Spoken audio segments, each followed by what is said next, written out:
딸은 얼른 문을 열고 반갑게 엄마를 맞이했어요. 엄마, 이 무더운 날 뭘 그렇게 바리바리 싸들고 오셨어요? 딸은 무거운 짐을 받아들며 아주 반갑게 영접했어요. 오랜만에 친정엄마와 이런저런 이야기를 나누면서 즐겁고 행복한 시간을 보냈습니다. 하지만 친정엄마는 시간이 되면 아빠가 계신 집으로 돌아가야 됩니다. 어느 날 띵동 초인종 소리가 울리더니 모니터를 보니까 예수님이 찾아오셨어요. 아니, 예수님께서 이런 누추한 곳에 찾아오시다니. 현관문을 활짝 열고 예수님을 영접했습니다. 성경은 이렇게 얘기해요. 요한복음 1장 12절입니다. 영접하는 자, 곧 그 이름을 믿는 자들에게는 하나님의 자녀가 되는 권세를 주셨으니. 예수를 믿는다는 것은 예수님을 영접하는 것입니다. 받아들이는 것. 다시 말해서 예수 믿고 구원받아 하나님의 자녀가 되었다고 하는 것은 예수님이 나와 함께 사는 삶을 시작한 것입니다. 영접했잖아요. 여러분, 예수님 믿으십니까? 그분이 나를 위해 2000년 전 십자가에 죽으셨다는 사실을 믿으십니까? 그 믿는다는 것이 뭐냐면 예수님을 내 안에 받아들였다는 거예요. 인격적으로 받아들였다는 거예요. 거부한 게 아니고 받아들인 거예요. 그러니까 예수 믿는다는 것은 하나님의 자녀가 되는 것인데, 이제는 하나님의 자녀가 되어서 나의 주인 되시고 아버지 되시는 하나님과 그 예수님과 함께 살아가는 삶을 시작하는 거예요. 이게 예수 믿는 겁니다. 아시겠죠? 그래서 기독교는 종교가 아닌 거예요. 기독교는 종교가 아니라니까요. 그 예수님과 함께 사는 삶을 살아가는 것, 그게 기독교고, 그것이 바로 그리스도인이에요. 예수 믿는 사람들입니다. 그런데 친정 엄마는 아무리 나를 사랑해 주시고 나를 정말 귀히 여겨주지만 나와 영원히 함께 사실 수가 없어요. 때가 되면 가셔야 됩니다. 하지만 내 안에 오신 예수님은 절대 떠나지 않습니다. 영원토록 내 안에 나와 함께 살고 계십니다. 그래서 성경은 마태복음 28장 20절에 이렇게 선언해요. 내가 세상 끝날까지 너희와 항상 함께 있으리라. 여러분이 진정으로 예수님을 믿는다면, 그 예수를 나의 구주로, 나의 죄값을 갚아주신 분으로 여러분 마음에 받아들였다면 그 예수님은 지금 여러분과 함께 살고 계신 거예요. 예수님이 어떤 분입니까? 천지 만물을 창조하신 분이에요. 그분은 우주와 자연세계, 이 피조세계를 지금도 다스리고 통치하시는 통치자이시며 주권자이십니다.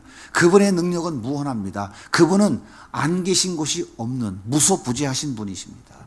그분의 그 사랑과 지혜와 긍휼과 자비는 무한합니다. 하늘 두루마리로 바다를 목물 삼아도 다 기록할 수 없다고 우리 믿음의 선진들이 찬송하고 있습니다. 따라서 이 예수와 함께 사는 사람들은 보통 사람들이 아니에요. 평범한 사람이 아니라고요. 이 예수와 함께 사는 사람은 특별한 사람, 비범한 사람들이에요.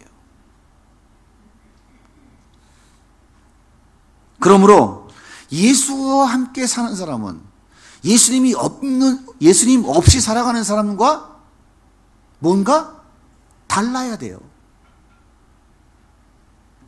그런데 왜 다른 점이 보이지 않을까요? 분명히 예수 믿고 나 하나님 자녀다고 고백하고 난 죽으면 천국 간다고, 지금도 예수님과 동행한다고 살아간다고 그렇게 당당하게 고백은 하고 있긴 한데 왜 다른 점이 보이지 않을까요? 내가 너하고 다른 점이 뭔데 이런 비아냥 소리를 들어야 할까요? 도대체 그 이유가 뭘까요? 이유는 간단합니다. 예수님과 함께 살고 있지만 예수님은 그저 손님일 뿐이고 여전히 내가 내 인생의 주인이기 때문에 그런 것입니다. 요한복음 2장에 보면 예수님께서 가나라고 하는 동네에 제자들과 함께 혼인잔치에 초대를 받아 가셨습니다. 그런데 포도주가 떨어졌어요. 도대체 이유가 뭘까요? 예수님이 혼인잔치에 함께 계셨지만 단지 손님으로 앉아 계셨기 때문에 심각한 결핍의 문제가 발생한 것입니다. 만약 예수님이 혼인잔치의 주인이라면 이런 일이 벌어졌을까요? 부활하신 예수님께서 갈릴리 호수에서 물고기 잡고 있는 제자들을 찾아가셔서 물끄러미 그들이 고기 잡는 모습을 밤새 지켜보셨어요. 베드로는 밤새 그물을 던졌지만 한 마리도 잡지 못했습니다. 이때 동이 트자 예수님께서 그물을 배 오른편에 던져봐라 라고 말씀하셨어요. 베드로가 그물을 던지자 153마리라고 성경은 숫자를 정확하게 얘기해요. 153마리가 잡혀서 배 안에 물고기가 가득했다고 성경은 기록합니다. 예수님이 손님으로 계실 때는 밤새 한 마리도 잡지 못했어요. 그런데 예수님이 베드로의 주인 되셔서 말씀하시고 베드로가 예 하고 순종하자 이런 놀라운 기적의 역사가 일어난 것입니다. 그렇습니다. 우리가 예수님을 영접했어도 예수님을 나의 주인으로 고백하고 내가 하나님 자녀 되어 난 죽으면 천국 간다고 아무리 큰 소리 쳐도 예수님을 단지 손님으로 모시고 있다면 가나의 혼인잔치처럼 우리의 삶에 포도주가 떨어지는 결핍이 일어날 수밖에 없어요. 밤새 그물을 던졌지만 헛발질만 한다니까요. 그러나 예수님이 나의 주인 되셔서 말씀하시고 우리는 그 말씀대로 순종하면 우리의 삶에 결핍은 절대로 발생할 수가 없습니다. 설사 결핍이 발생한다 할지라도 나는 예수님 한 분이면 만족합니다. 이렇게 외치면서 그 결핍과 부족함 속에서 감사와 기쁨과 찬송이 흘러나오는 거예요.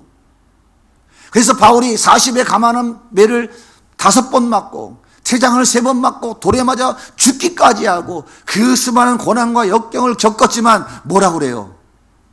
항상 기뻐하라. 범사에 감사하라. 이것이 바로 철저하게 자기 인생의 주인이 예수님 된 사람의 삶의 고백인 것입니다.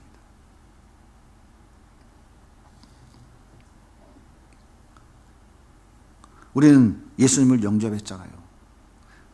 예수님과 함께 사는 삶을 살아가고 있잖아요. 그런데 왜 늘 염려와 근심과 걱정 속에 살아갈까요? 왜 무엇을 먹을까, 무엇을 입을까 그렇게 근심하며 노심초사하며 살아갈까요?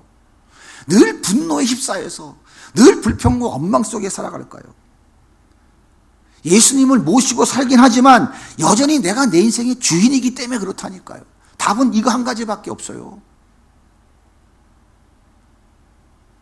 우리는 이 놀라운 갈라디아서 2장 20절 말씀을 예수 믿는 순간부터 알고 있지만 수없이 고백했지만 여전히 그 범위를 벗어나지 못하고 있는 거예요. 이 말씀의 능력 안으로 들어가지 못하고 있는 거예요. 예수님을 최고로 멋지게 꾸며놓은 방에 떡하니 모셔놓고는 예수님 가구 보십시오. 이태리 최고입니다. 예수님 여기 인테리어는 세계에서 최고 유명한 사람을 모셔다가 다 꾸며놓은 겁니다. TV 뭐 다 보십시오. 카페트 보세요. 최고의 최고입니다. 예수님 나를 위해 십자가에 죽으시고 나를 살려주셨으니 이제 제가 영접해서 이렇게 잘 꾸며놓은 방 여기에 예수님 모시겠습니다. 예수님 여기서 사십시오. 라고 그냥 방치해 두면요. 예수님과 한 집에 사는 거 맞잖아요. 우리 집 안에 방 한 칸 따로 마련해 드린 거니까. 아무리 훌륭한 인테리어 최고의 시설을 갖춰놓다 하더라도 그 방에 계신 예수님이 그냥 손님일 뿐이에요. 손님 잘 모시고 있는 거라니까요. 그 집의 주인은 여전히 나인 거예요.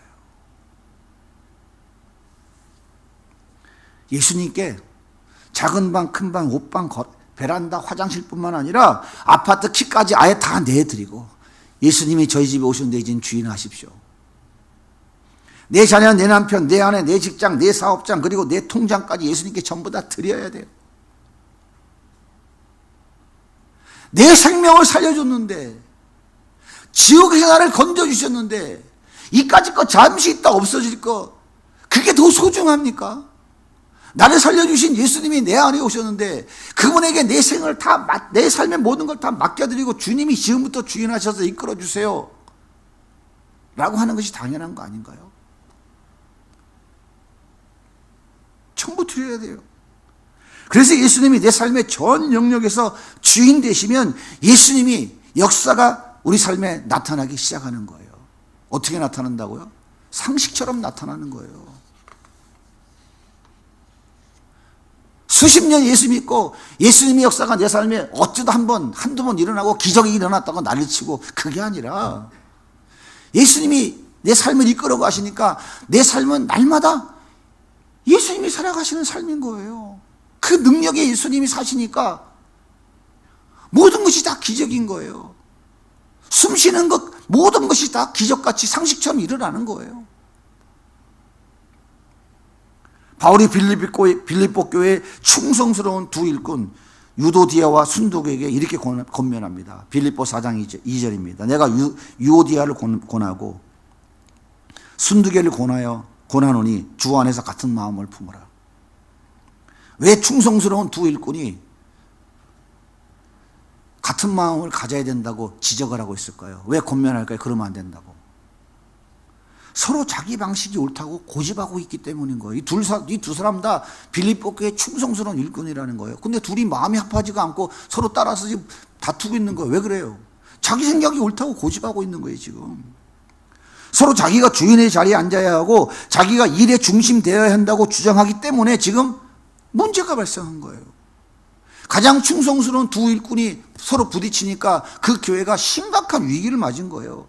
이렇게 자기가 주인이고 자기가 중심이라고 주장하는 것을 자아라고 하는 거예요. 자아. 자기 자아. 이렇게 자기 자아가 모든 일에 중심되어 버리면 나타나는 현상이 뭔지 아십니까? 절대로 용서가 없고 용납이 없어요. 누구의 말도 듣지 않습니다. 예수님의 뜻이라고 해도 거절합니다. 하나님의 뜻을 꺾어버려요. 이렇게 날뛰는 자아를 사사기에서는 이렇게 표현해요. 사사기 21장 25절입니다. 같이 읽을게요. 그때에 이스라엘에 왕이 없으므로 자기 생각에 옳은 대로 사는 것, 이게 바로 자아가 벌이고 있는 일이에요. 성경이 이렇게 자기 옳은 대로 살아가는 것, 이런 삶을 죄라고 말해요. 자기 옳은 대로. 예수 믿고 구원받아 하나님의 자녀가 됐는데 어떻게 자기 멋대로 살아가요? 공중의 권세자면 사단의 종노릇하며 살아가서 결국은 흑암 속에서, 어둠 속에서 욕심과 탐욕과 쾌락 속에 살아가다 지옥의 아랫목에 떨어져야 될 죄인을 건져서 하나님의 자녀가 되게 했는데 어떻게 여전히 과거에 살던 삶대로 똑같이 살아가냐고요. 그게 예수 믿는 거예요.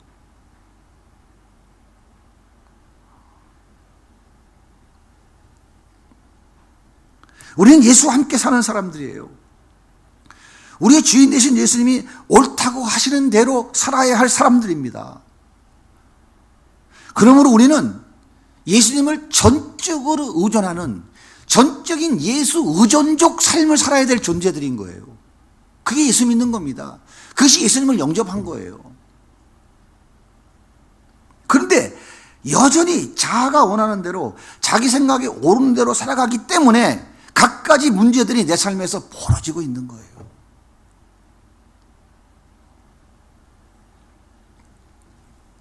사랑하는 여러분, 내가 지금 이렇게 사는 것은 자기 소견에 옳은 대로 살았기 때문인 거예요. 남 탓하지 마세요. 남 탓하지 마세요.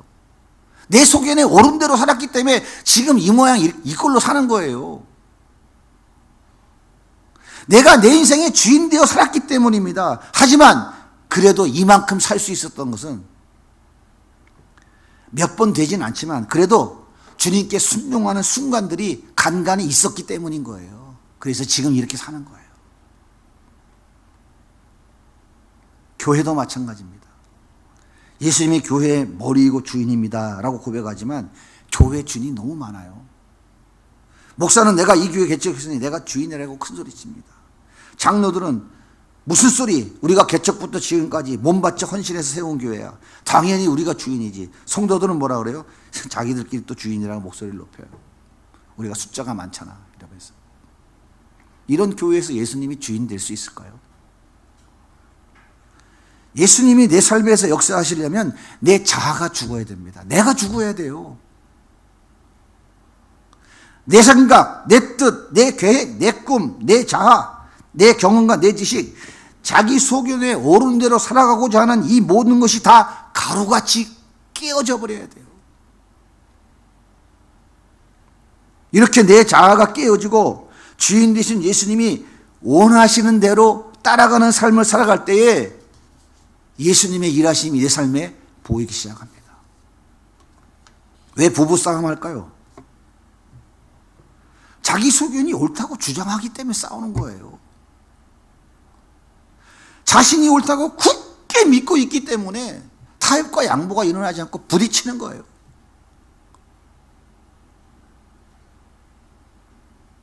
그래서 끝판날 때쯤 되면 어떻게 돼요? 서로가 그럼 서로 손해잖아 하면서 어떻게 해요? 약간씩 타협하는 거예요. 서로 손해니까 또. 손해본다는 것도 누구 생각이에요? 자기 소견이 옳은 거거든요. 교회 안에서 왜 싸움이 날까요? 똑같아요. 자기 소견이 옳다고, 자기 방식이 옳다고 고집부리기 때문입니다. 왜 우리는 예수님 모시고 살면서도 예수님이 내 삶에 나타나지 않을까요? 내 자아가, 내 소견이 옳은 대로 고집부리기 때문에 그런 거예요. 이사야 55장 8절과 9절은 이렇게 말씀하십니다. 같이 한번 읽어볼게요. 이는 내 생각이 너희의 생각과 다르며 내 길은 너희의 길과 다름이니라. 여호와의 말씀이니라. 이는 하늘이 땅보다 높음 같이 내 길은 너희의 길보다 높이며 내 생각은 너희의 생각보다 높음이니라. 주님의 생각은 인간의 이성의 한계를 벗어납니다. 인간의 이성으로 다 헤아릴 수 없어요. 그래서 내 자아가 내 이성으로 다 받아들일 수가 없어요. 그래서 내가 죽어야 되는 거예요. 예수님은 내가 죽는 것을 자기 부인이라고 표현한 거예요. 자기 부인이라고. 내 자아가 죽어야 돼요. 그래야 예수님께 내 인생의 전부를 내어 맡기고 예수님이 도저히 말도 안 되는 이해할 수 없는 말씀을 하신다 할지라도 내 자아가 죽으면 내가 죽으면 이해하고 따라가는 거예요. 근데 여전히 내 자아가 살아서 예수님이 말씀하시면 내 이성이 이해가 못 받아들이는 거야. 예수님 그건 아니잖아요. 그건 아니잖아요. 그래가지고 십자가를 자꾸 이렇게 톱질하는 거야. 십자가를 이렇게 잘라고 이렇게 잘라고 이렇게. 그럼 뭐만 남어? 내 주머니에 쏙 들어갈 만한 요만한 십자가가 되고 집어넣고 예수 잘 믿는데요 평생.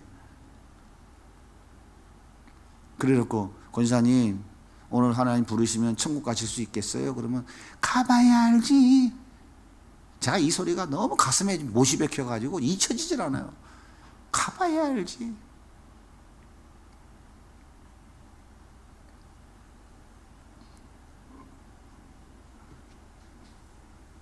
내 인생의 주도권을 내가 붙잡고 있는 한 여전히 내 소견에 옳은 대로 살 수밖에 없습니다. 이런 사람은 예수 믿는다고 말은 하지만 여전히 자기를 믿고 사는 사람이에요. 따라서 그의 삶에 예수님의 역사는 일어나지 않습니다. 예수님이 함께 계셨던 가나 혼인잔치에 결핍이 발생한 것과 똑같아요. 그래서 바울은 이렇게 외칩니다. 갈라디아서 2장 20절입니다. 같이 한번 읽어볼게요. 내가 그리스도와 함께 십자가에 못 박혔나니 그런즉 이제는 내가 사는 것이 아니요 오직 내 안에 그리스도께서 사시는 거예요. 내가 죽어야 내 안에 계신 예수님이 일하십니다.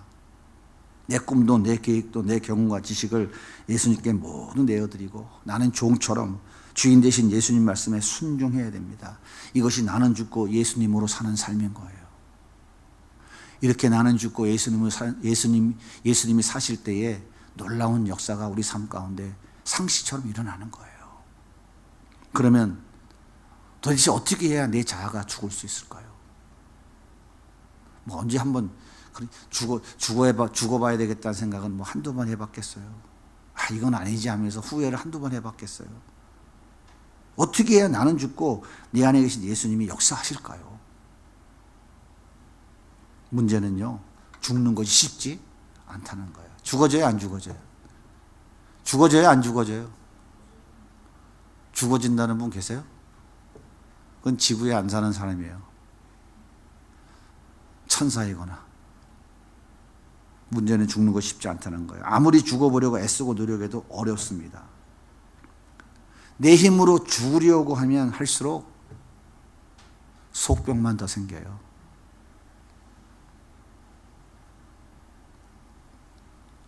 성경의 진리는요, 믿음으로 취하고 누리는 거예요. 이게 굉장히 중요한 진리입니다. 자기 노력과 애씀과 수고로 되어지는 게 아니에요. 믿음으로 취하고 그 취한 것을 믿음으로 선포하는 거예요. 여러분이 구원받는데 뭐 돈 낸 거 있습니까? 대가를 치른 거 있어요? 여러분의 수고와 애씀과 노력으로 여러분이 구원받았습니까? 아니잖아요. 하나님이 믿음을 선물로 주셔서 그 믿음으로 믿어지게 되는 역사가 일어났잖아요. 그래서 여러분이 구원을 얻게 됐잖아요. 마찬가지예요. 내 자아가 죽는 것도 나의 노력과 애씀으로 되어지는 것이 아니라 진리의 말씀을 내가 믿음으로 받고 그 말씀을 믿음으로 선포할 때 내 자아가 죽는 역사가 일어나는 거예요.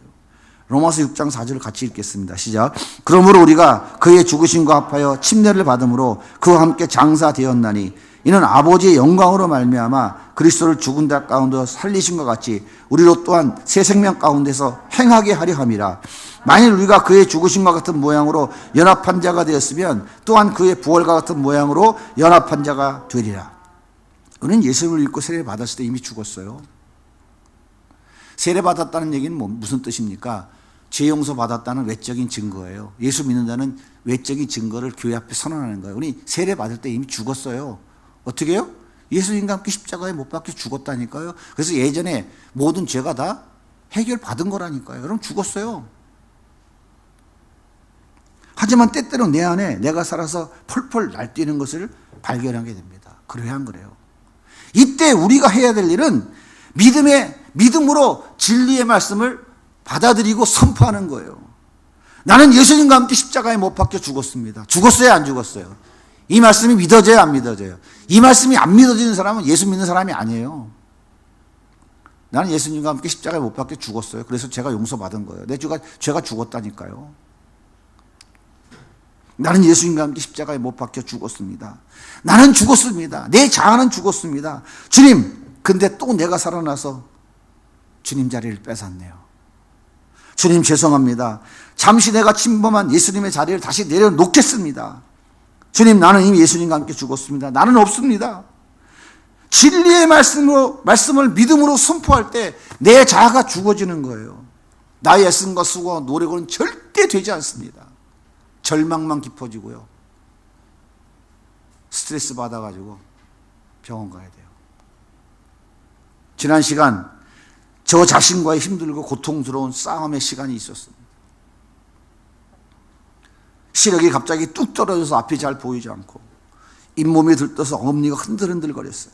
소화도 안 되고 가스가 가득 차서 너무 힘들었어요. 그래서 주님한테 부르짖었어요. 주님, 도대체 왜 이래요? 정말 힘들어서 못 살겠어요. 더 이상은 못 하겠어요. 하나님께 정말 안타까운 마음으로 부르짖었습니다. 이때 주님께서 그래, 내가 너희 속 시원하게 내 원수 싹 갚아줄게, 이렇게 말씀해 주시면 위로가 좀 되잖아요. 그죠? 근데 그렇게 말씀 안 하시더라고. 위로는커녕 염장만 팍팍 질르더라고요. 사랑하는 종아, 창조주인 내가 피조물 되어서 십자가에 죽기까지 낮아져 섬겼잖니. 너도 나처럼 낮아지면 섬길 수 있어. 분통이 터져요, 안 터져요? 분통이 터지더라고. 그래서 주님 너무 힘들어요. 내가 예수님입니까? 내가 하나님입니까? 난 못해요. 정말 나 지금까지 훈련받은 거 다 이제 끝난 줄 아는데 이 처음부터 다시 시작입니까? 못 견디겠다고 제가. 저 목회 그만하겠다고 고통 속에 소리치며 기도하는데 성령의 음성이 들려왔어요. 너 이미 죽었자며. 너 이미 죽었잖아. 그리스도와 함께 십자가에 못 박혀 죽었잖아. 죽은 자가 왜 그렇게 힘들어하는 거야? 제 마음속에 이 하나님의 말씀이 화살처럼 비수같이 꽂혀오는데 아픔과 충격이 감당이 되질 않았어요. 아, 그렇지. 난 죽었는데 난 죽지 않았네. 내가 죽지 않았다는 건 뭡니까? 예수가 내 안에 없다는 거 아니야. 예수가 내 안에 계셔서 내 주인 되셨다면 내가 살아서 움직일 수가 없는 건데 지금 예수가 내 안에 없다는 거 아니야. 심각한 충격을 받았어요. 예수님이 내 주인이라면 내가 왜 분노해야 돼? 그게 아닌데.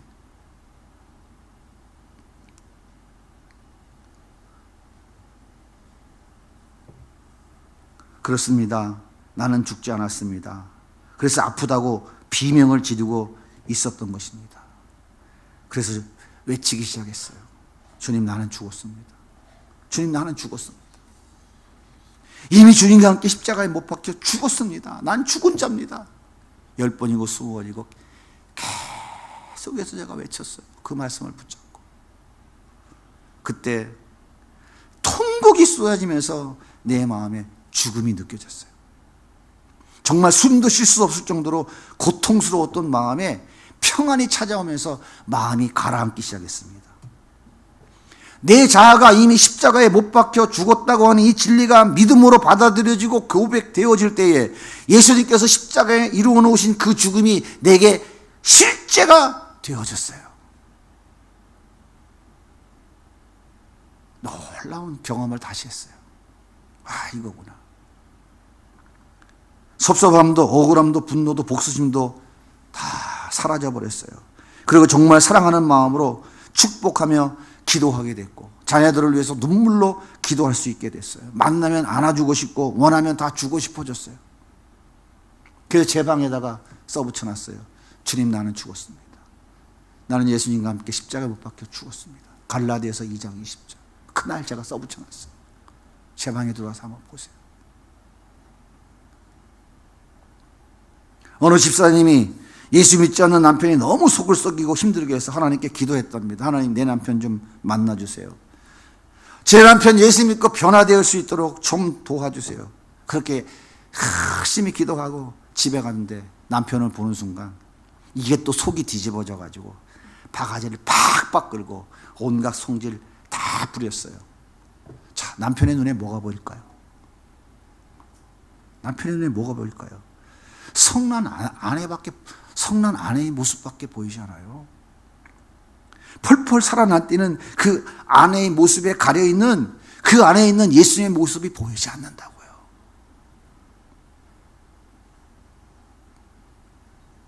자아가 죽은 아내는 속속이고 괴롭히는 남편을 더욱더 지극정성을 다해 섬기고 또 섬깁니다. 주님, 나는 예수를 십자가에 못 박아 죽인 죄인입니다. 남편에 비교하면 전 쓰레기만도 못한 죄인입니다. 저는 남편을 정죄하거나 판단할 자격이 전혀 없습니다. 이런 낮아진 마음으로 주님을 섬기듯 남편을 섬기게 되면 어떤 일이 벌어질까요? 남편은 아내의 모습 속에서 예수님을 발견하게 돼요. 꼴통짓하는 남편이 지가 잘못하는 걸 모르고 할까요? 저도 남편이지만 다 알아요. 알아도 주제의 남자라고 남편이라고 큰소리 치는 거예요. 네가 그래? 나도 그럴게. 그 속에 예수님이 안 보이는 거예요. 내 자아가 펄펄 날아뜨니까 바가지 긁고 큰소리 치는 마누라 모습만 보이지 그 안에 함께 살아계신 예수님의 모습이 안 보이는 거예요. 어떻게 예수님을 보고 어떻게 예수님을 만나겠습니까? 남편은 아내의 모습 속에서 섬기는 그 아내의 모습 속에 예수님을 발견하게 돼요. 그리고 아내와 함께 계시는 예수님을 만나게 되는 것입니다. 이것이 자아가 죽은 사람이에요.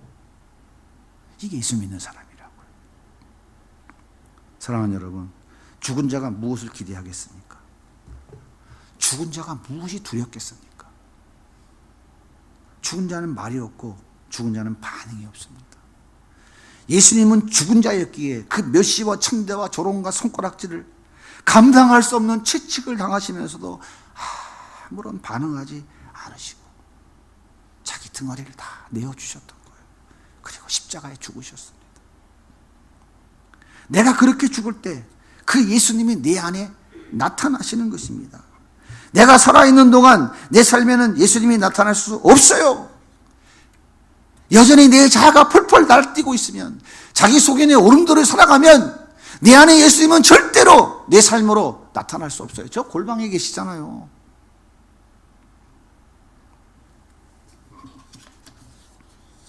내가 살아서 꿈틀거릴 때마다 말씀 붙잡고 고백해야 됩니다. 주님, 저는 이미 죽었습니다. 예수님과 함께 십자가에 못 박혀 죽었습니다. 이제부터는 예수님이 제가 되어주세요. 저는 그냥 도구로만 사용해 주세요. 예수님이 제 아내를 좀 만나주세요. 예수님이 제 남편 좀 만나주시고, 예수님이 제 고객 좀 만나주시고, 예수님이 내 자녀를 만나주시고 내 자녀들을 양육해 주세요. 저는 이제 죽었습니다. 예수님이 직장 동료들을 만나주세요. 이렇게 고백할 때 우리의 삶에 죽음이 임하게 될 것입니다. 내가 죽으면 예수님이 사셔서 예수님이 인도하시고 역사하시는 삶을 살아가게 됩니다. 여러분, 오늘부터 순간순간 말씀을 선포하십시오. 분노가 일어나려고 하면, 주님, 나는 죽었는데 내 속에서 또 내 자아가 또 움직이네요. 아침에 눈 뜨면 침대에서 일어나기 전에, 주님, 나는 죽었습니다. 오늘도 완전히 나는 십자가에 죽은 존재로 살아가게 도와주세요. 수십 번 선포하십시오. 순간순간 선포하시고, 자기 전에도 오늘 내가 죽은 삶을 살았는지, 여전히 내 자가 펄펄 날뛰면서 내가 내 인생의 주인 되어 살았는지 자신을 깊이 돌아보며 하나님 앞에 또 돌이켜야 됩니다. 우린 이 삶을 연습해야 돼요. 바울이 그랬죠. 나는 날마다 죽노라. 날마다 내 자아가 죽는 이 훈련하고 연습하면 죽어지는 것만큼 예수님이 내 삶에 역사하기 시작할 것입니다. 나는 죽고 예수님이 내 삶의 주인 되실 때 내 삶 속에 예수님의 능력이 나타나고 예수님의 사랑과 자비와 긍휼이 나타나게 되는 것입니다. 그럴 때 우리는 이렇게 고백하게 돼요. 나는 주님 한 분이면 만족합니다. 나는 주님 한 분밖에 아는 사람이 없어요. 그리고 이렇게 찬송할 것입니다. 내 주 예수 모신 곳이 그 어디나 하늘나라. 아파트가 없어서 결혼을 못해요? 아파트가 없어서 자식을 못 낳습니까? 그게 예수 믿는 사람이에요? 그게 예수가 주인 된 삶을 살아가는 사람입니까?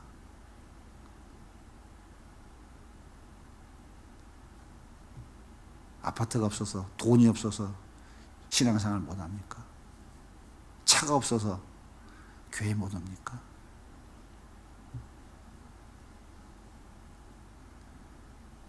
세상 트렌드 쫓아가면 그게 어떻게 예수가 주인 된 삶을 살아가는 그리스도인입니까?